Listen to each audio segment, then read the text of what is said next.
Мына мынандай 4 отсек бар. Ауыздарында есігі бар, воротасы. Мына бері өтетін есік. Мына 4-еу. Мына коридор. Мына жақтан қамайсыздар, бір үйірді. Мынау воронка кіргізесіз. Мынау есігі, аузында есігі 4 метр. 4, былай 6 метр ұзындығы. Мына жақта тағы бір есік бар. Мынау 3 қорадан шыққан, обратно қайта кіру үшін. Қазір арғы есігін көрсетем. Міне воронкадан кірді. Мына жаққа 10 үлкен жылқы сияды. 10 үлкен жылқы сияды. Мына жаңа навес, ғылыми жетекшіміз отырады. Міне 10 бие кіреді. Мына алдында 2 несі бар.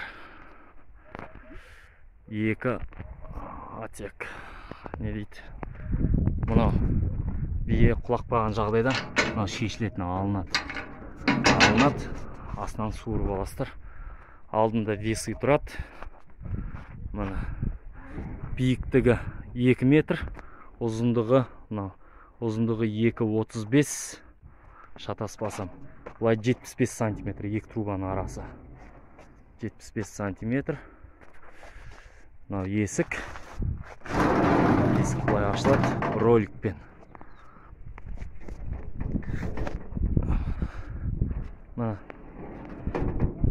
Мынандай ролик. Подшипникпен бұлай ашылады. Бұлай жабылады. Мына жақтан келген мал керегін бұлай ішке алып қаласың. Бұлай ішке кетеді керегі.